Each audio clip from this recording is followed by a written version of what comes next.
So put your little hand in mine. There ain't no hill or mountain we can't climb. Babe, I got you, babe. I got you, babe. Okay, campers, rise and shine. Don't forget your booties because it's cold out there today. It's cold out there every day. What is this, Miami Beach? Not hardly. And you can expect hazardous travel later today. What with that blizzard thing? That blizzard thing. That blizzard thing. Oh, well, a report right here. The National Weather Service is calling for a big blizzard thing. Yes, they are. Yes, they are. Stop interrupting. Make me forget the rest of it. Yes, they are. And you know what makes today especially exciting? Especially cold. Especially cold. Yes, especially cold. Is the question on everybody's lips. Their chapped lips. Yes, their chapped lips. Mm-hmm. Will Phil come out and see his shadow? Puxatawny Phil. Puxatawny Phil. That's right, Woodchuck Chuckers. It's Groundhog Day! And there we go. We more or less got that thing. Now we just got to start. He did a lot of the legwork. I'm going to be honest with you there. Yeah, and I think I'm going to record this differently next week just so we don't hit any peaks. We just screamed that into the microphone. But yeah. So welcome. Sorry, one listener. So welcome to another exciting edition of Groundcast Day. I'm Randy. I am Bobby. And what's today's date? According to my watch, it is Saturday, February 23rd, 2019. Trump is still in office. 7:29 p.m. Oh, yeah. It's 7:29 in the evening. Not a cold day today. I'm feeling a little bit better before you ask because it wasn't so cold. I didn't have to start my car before I got here. And this is our 12th watch. 12th watch of the film Groundhog Day. And by Harold Ramis. Directed by Harold Ramis, written by Danny Rubin. And today... And today we did it differently because Bobby didn't want to wait. Today we did it a little differently. We're going to have 40 more watches of this with no changes to it because he couldn't wait. So last week we did the Ned picture-in-picture. Yep, the Ned picture-in-picture. Which was very disappointing. This week we did the Harold Ramis director's commentary. From like 2007, R.I.P. Harold Ramis. Yeah, it's like we don't know the exact date. We'd have to double check. It was around 2007, I believe. I remember reading that.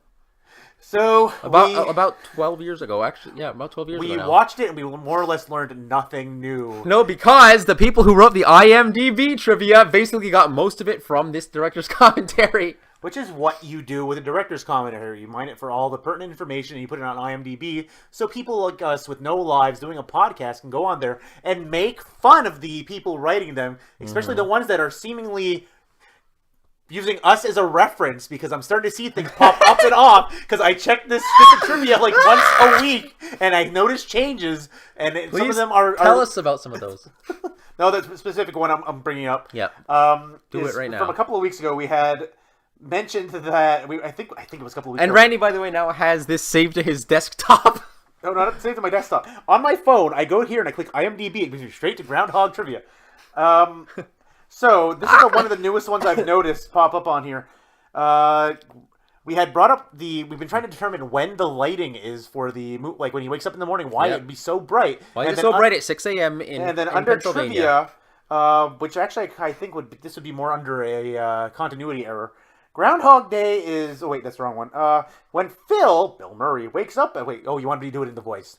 When Phil wakes up at 6 a.m. each morning, it's already full sunlight outside his window.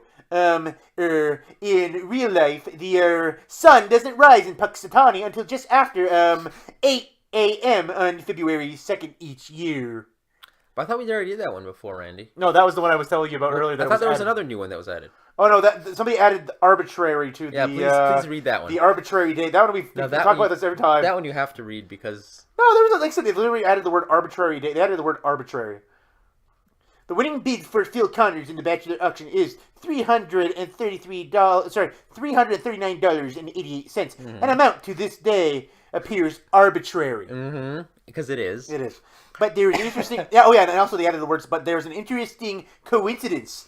If the decimal point is dropped, 38.988 days works out to precisely 93 years and 43 days, minus a minute from January 1st, 1900, and not counting leap days.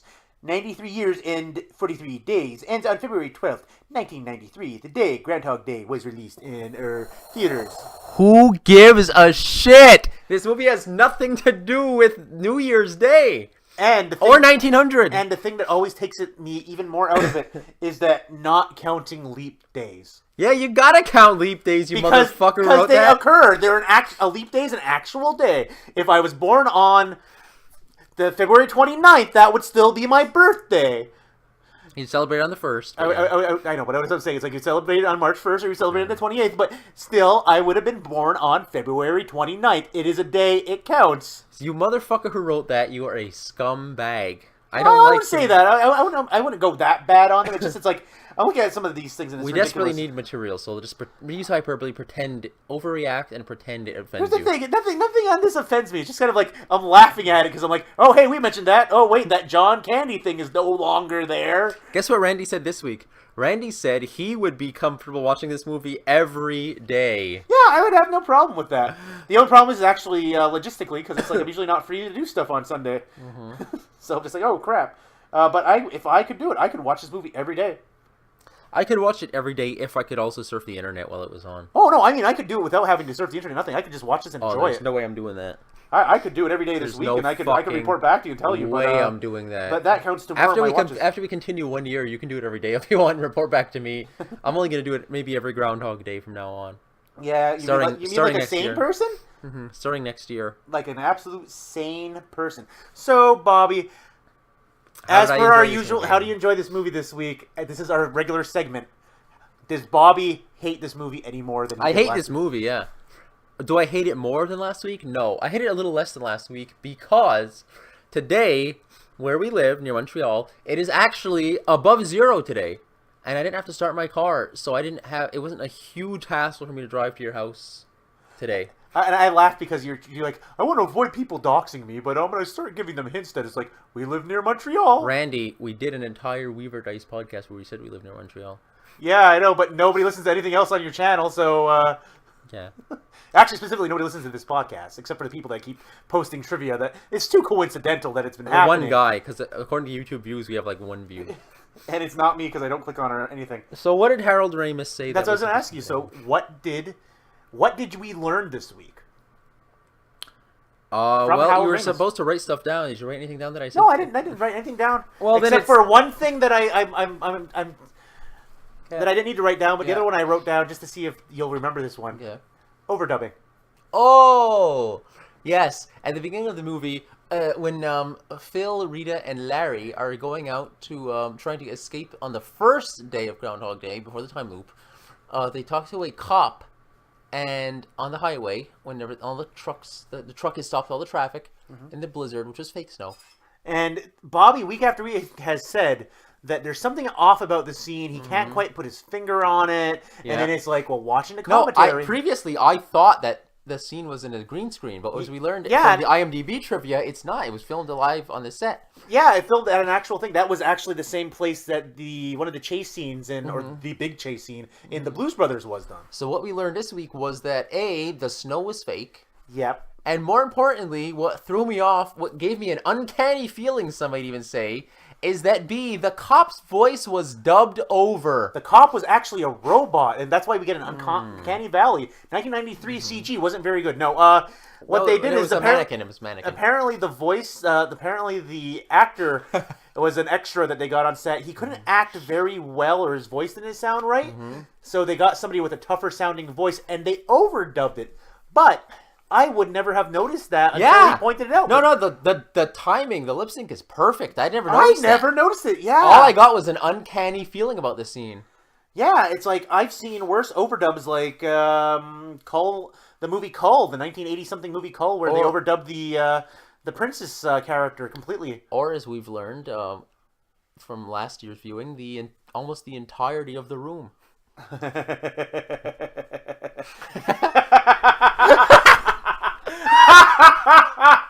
Oh, you just What a story, Mark. I'm so tired. That is hilarious to me. What a story, Mark. Oh my god. Well, we're not talking about The Room because I'm not watching that every day ever. Oh, man. No, I'm not. No, we're not, Mark. Stop calling me Mark. But yeah, but yeah, it was uncanny, and that was what it turned out to be. And wow. we also noticed another voice-related discrepancy in that one of the scenes where the one of the few black characters, the bartender, is giving is filling the order for Rita and Phil. He says, "For you, myth." And in one of them, he says it differently, so it wasn't a overdub. He actually had to say it each time. Yeah, but I found he sounded angrier on it. For you, miss. It's like For you, myth. It's like, okay, yes, I'll have the drink. It's like, just pick up what he's putting down so you can get out of here. Yeah. And another bar thing we learned today was that Larry puts down $2 in the final scene, right before the final party. He puts down $2 and takes one back. So for whatever a dollar's tip is worth, 93, that's what he gave. Which is a recurring motif of the film, of the number 2 of repeating, because it's 2/2 February 2nd, and he's giving $2, so that's another repetition of the loop happening. But he took one back, so he broke it. So Larry was actually the one to break the loop this week by taking back $1 from his tip, negating the whole entire two. Unlike every other week. Unlike every other week, yeah. When he does something different in this movie that was filmed in 1993.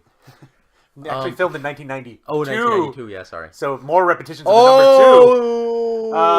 Mother. But where I was going to bring up is the fact that, or not the fact that he talked about the whole what did I talk about, the what's the name of the grief model, the 5 point, 5 stages of grief, and he helped to illuminate, because last week I couldn't figure out where the anger fit in, and then I went, oh, okay, I get it now, and both models came back to work together perfectly now. They both perfectly fit. The anger anger happens after he gets slapped a bunch of times and becomes dead inside, and you slowly see him getting more bitter and more nihilistic. That's the anger. Nihilistic, some might even say. It's weird accent, weird pronunciation. And then once he kills himself the first time, that's when he switches from anger to straight on depression. So there we go. That's how that. I have 2 things to say real quick. Number one, very quickly, remind me, Larry and Rita. Number one, very quickly, I learned today, and Randy didn't learn because he knew. Yeah, in the scene where Randy and Randy and Bob. Randy is now in the film, according to me. Where Randy decides. In the scene where after Phil is depressed and right before he goes to kill the groundhog, and he goes up to Rita by the van, and he says, "I want you to remember we had a perfect day once," and he kisses her on the cheek. He walks away from her, and there's a nice scene where she's actually staring at him like, with her arms by her side, like looking very distraught and like what's he doing? confused. What's going on here? And I always thought, like, where the fuck did Larry go? It turned out Larry was like a little to her left, crouching behind the guy's top hat in the foreground, and Larry's in the background. I hadn't noticed that before. And it looks like he's like wrapping cables, putting him in the box. But also the fact that, like, we also see the continuity of then the next scene, when it cuts to him, he's standing up, and then the next scene he's suddenly already in the driver's seat of the van. But to add to that, it's like, no, you missed one step there. But it cuts to when he stands up, you see that he had put the box back away, and he was walking to Rita, and then the next shot is there's nobody by the van, indicating that they went around to get into the van, and then cut to them getting in, putting on their seatbelts in the van. But the problem is it happened a little too fast for Larry to have actually walked all the way around the van. So maybe he's a very tall man. I think he like opened up the passenger side door and slid all the way over to the driver's seat. Or he went around the front, so it's less space. No, but still, it wouldn't have been enough time. Like, it was like a 2-second. Ooh, or he could have 80s copped it and just slid across the hood and jumped in on the other side. Maybe, but there was definitely not walking involved. He did not walk around that van at a plodding pace. Larry ran. Whoa. Larry can hustle. The other thing I wanted to say about Rita today, as we've learned from the commentary, is that they filmed quite a montage of Rita slapping Phil. Or in real life, Andie MacDowell slapping Bill Murray. And Bill Murray being a manly man saying, "Yeah, just really hit me." And he actually asked Andie MacDowell to really hit him and really slap him each time. And he thought he was a tough guy and could take it. No kink shaming. No kink shaming. But by the end of this, according to Harold Ramis at least, he was ready to punch Andie MacDowell in the face in retaliation. Hey, he's the one that said he could take it. He shouldn't have said that he could do it if he didn't think he could do it. Apparently his face was swollen afterwards and all that. His face was swollen. He wanted to punch a 35-year-old woman? Baby in comparison to him. A 35-year-old woman who looks like she weighs about 110 pounds in her jaw in retaliation for slapping him as she was directed to by the director, and which he asked her to do. And he agreed to it. Yeah. So that was quite a line from Harold that caught me today. Because as you know, when it comes to punching a woman in the face, it always catches my attention. Always. What else got your attention today? I've actually Transition away from that scene. This is like awkward pause. Back to by the way, back to today. Randy thought I had a crush on the woman who wears eye makeup around her eyes. No, I was thinking a joke about fanfic, and it's like apparently you don't understand my humor sometimes. No, I understand it. I just want to kill some time.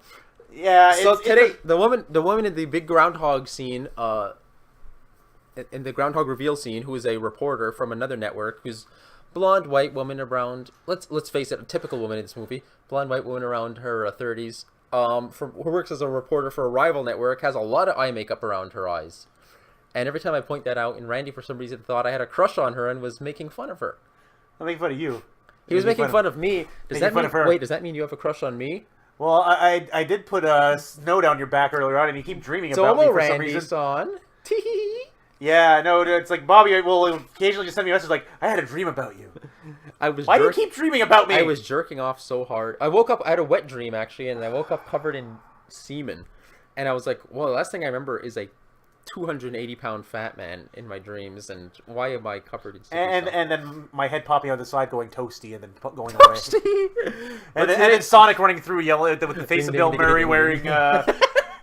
Gotta go fast, and shoving chili dogs down his face. Oh, that was another thing I brought up, was that because of my retarded idea last week of Hedgehog Day, like that at the scene where Bill Murray eats all the food, he was eating chili dogs, as a reference to the early '90s Sonic cartoon, not the good one from the Saturday morning, but the shitty one from the weekdays when he is obsessed with chili dogs, which they still held over for the Saddam one as well. Oh, he likes chili dogs now? He likes chili dogs, but he's not as obsessed with it.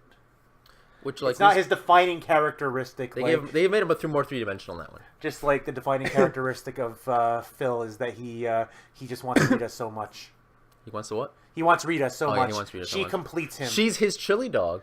She's his chili dog. You might say that she's his snow angel. Or his Princess Sally. Yeah. Yeah. So anyway, getting back to that. So Randy thought I had a crush on that woman, and I was negging her like I'm a third grader. Even though she doesn't have any lines. No, she's just there all the time. Mm-hmm. And then one more thing I wanted to say about Rita. I don't know. You're in love with Rita as well, but you're like, look at her great facial acting. Look at her great big eyes opening up wide in hate or in surprise or in disgust. Because I want to look anywhere but Bill Murray's disgusting face. And week by week, Bobby's like looking at him like he's some sort of ghoul. Ghoul, yeah. He's like, look at the jowls on that face. Oh, today it's like one side is like hanging lower than the other. Some might even say that I'm negging him too. Maybe I have a crush on him, Bill Murray.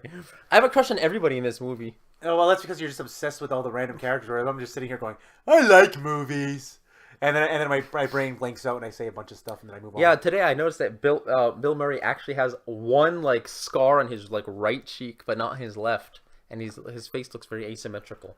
Yeah. We also came to the realization that this movie, it wasn't that expensive by comparison to other compared to comedies, Sleepless in Seattle, at least. Which was a big hit that year, too. This movie was like $14.6 million, I think I said, is like what the budget was. And Sleepless in Seattle and ended up making over $70 million. And like almost Sleepless was 20-something million? Yeah, like $20 million and some change. But that movie had an airport scene. Maybe that was why. Admittedly, that film had Tom Hanks. Maybe it was more salary. Yeah. Salary based. That was like, I think, his second Meg Ryan film. But that's another case. This isn't Sleepless in Podcast. This is not Sleepless in Punxsutawney. Right now. And another thing I wanted to get back to, as I do every single week, is Debbie's spastic dancing. Yeah, this week I'm saying that she's being possessed by Ned there. Oh, yeah. And Ned's trying to come out because he wasn't allowed through the door of the holy place that is the Inner Circle Lodge. Oh, he can't get in unless he's invited like a fucking vampire. It's warded against all evil, so he can't enter. Ned's not allowed to the final party. It says no insurance salesman right outside. It's literally on the side. No insurance salesmen except one. Mm-hmm. And there's already one in there. Yep. No Neds, only one. And there's already one Ned, yeah. Yep. So today, Debbie's spastic dancing as we cut to the scene, and she's like jumping up and down, shaking her titties, and her eyes rolled back. It's a bizarre bizarre. Bizarre choice by Hynden Walsh, who, as we know, played Starfire in Teen Yeah, Titans. that's something you have to mention every week. And with that, we're done. we're I'm already Randy. done. Here's Bobby. Wait, I thought we had one more thing to say. That's 20 minutes. We're done. All right, bye. Goodbye.